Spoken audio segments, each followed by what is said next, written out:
G'day, it's Kevin here from the Gamers of Innovation. I'm here to give you a review of Pirates of the Caribbean 4 on Stranger Tides. Pre-note, this whole review will pretty much be a spoiler orgy, so if you have not seen the movie, I beg you to click out right now. Just click that little red X up in the corner there, or there, either one. And yeah, just piss off, seriously. You don't want this movie spoiled.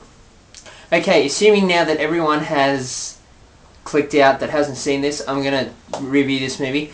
Keep in mind, I've never done a movie review before. This will be my first one.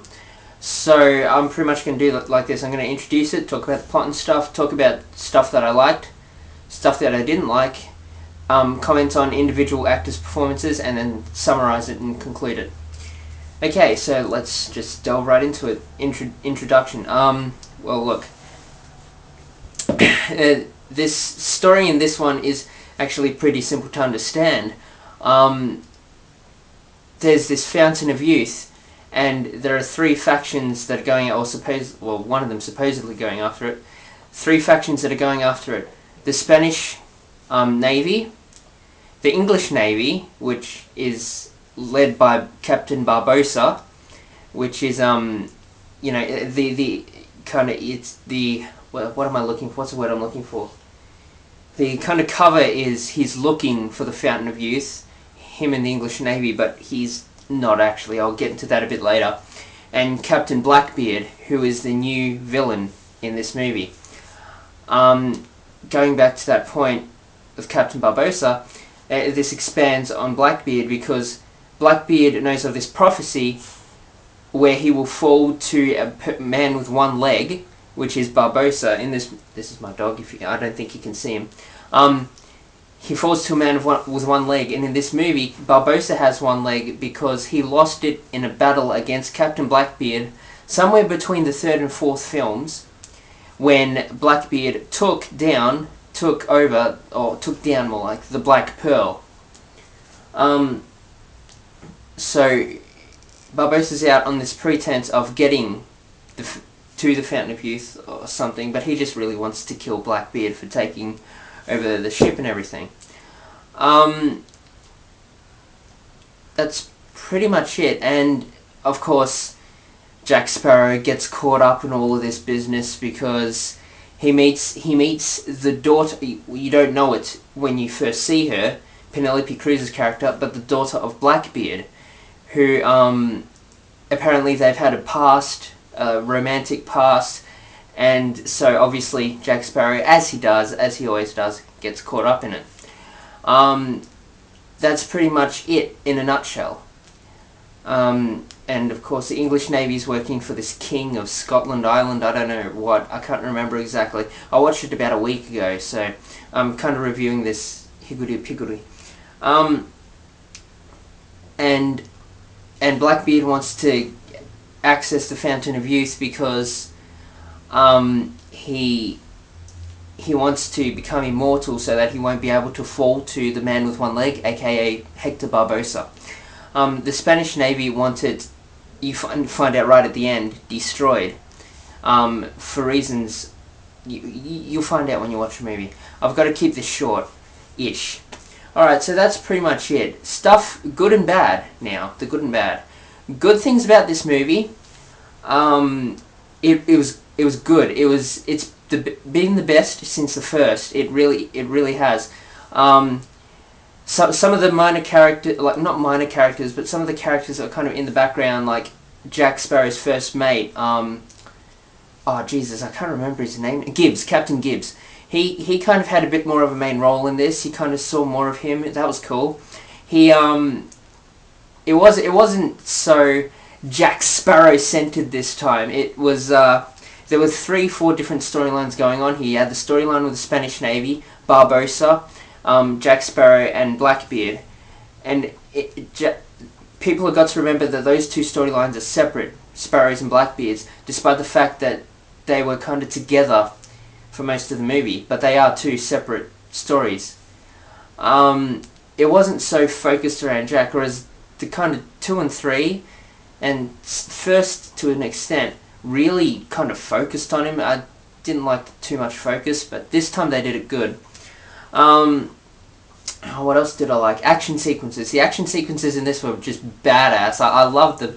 I liked the kooky little thing when Jack was caught and kind of brought in front of the the king guy, the duke or whatever he was, and he had that like I don't know what it was, a crumpet or something, just stuck up on that ceiling, and how he got it back and then kind of left. It was just wicked. I loved that. It was so Pirates of the Caribbean. It was quirky, it was funny, and it was Jack Sparrow all over. But action sequences, battles, Blackbeard. Blackbeard, I don't know if I mentioned him. But anyway, Blackbeard, the new villain, he is an awesome villain, the best since Barbossa in the first one.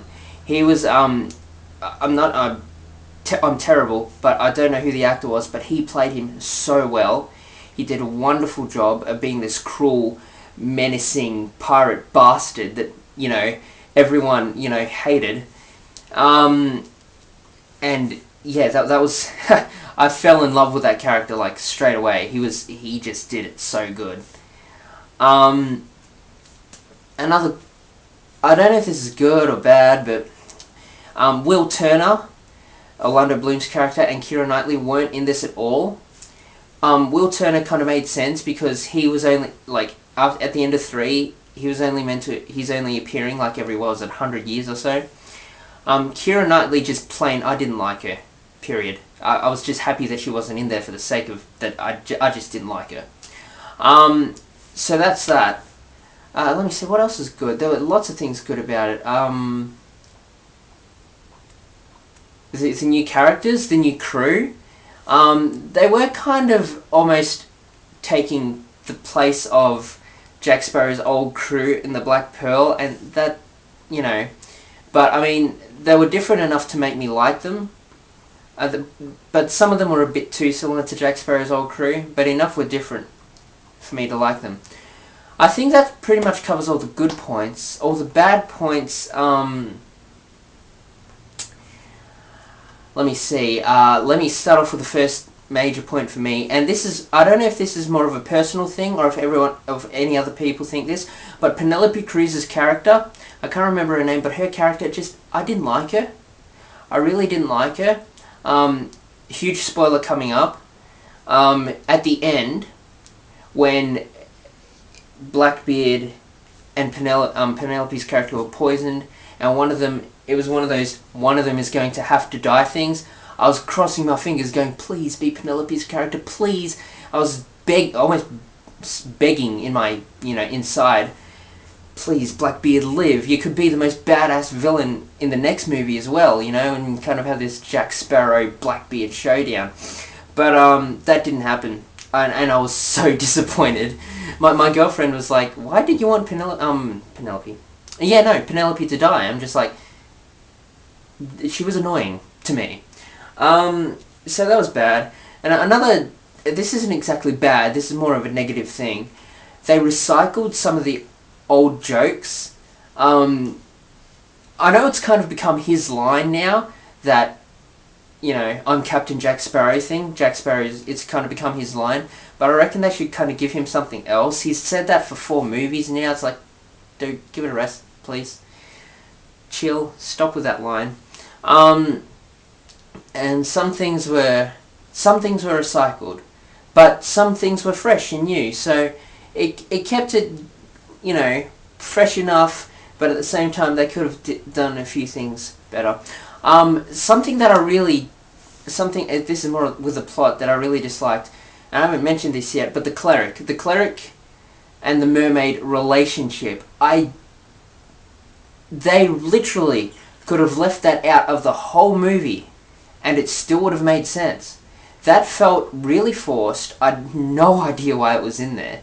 I mean, the mermaid, they could have thought of another way for the mermaid to be good, or why even convert the mermaid? Why not just, when she got the tear, she fried in the sun with all the other mermaids in that place where they kind of tortured those mermaids. I mean, Blackbeard, he's this badass villain, he's evil. I mean, I could have just... the way I pictured in my head before it actually happened was him extracting the tear and just putting a gun to her head and blowing her head off. I mean, like, I thought that was the most stupidest thing. They could have just left that out completely and the movie still would have made sense. That's pretty much it for the bad points as well. I want to add to the good points. The final battle between Barbossa and Blackbeard and their crews was amazing. It was one of the best action scenes in POTC since the first one, and escaping Barbossa and everything. It was awesome.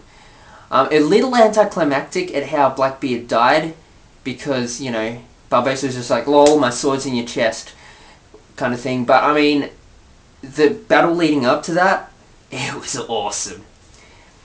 So, I'm not going to delve too much further into the plot. You'll have to watch it yourself.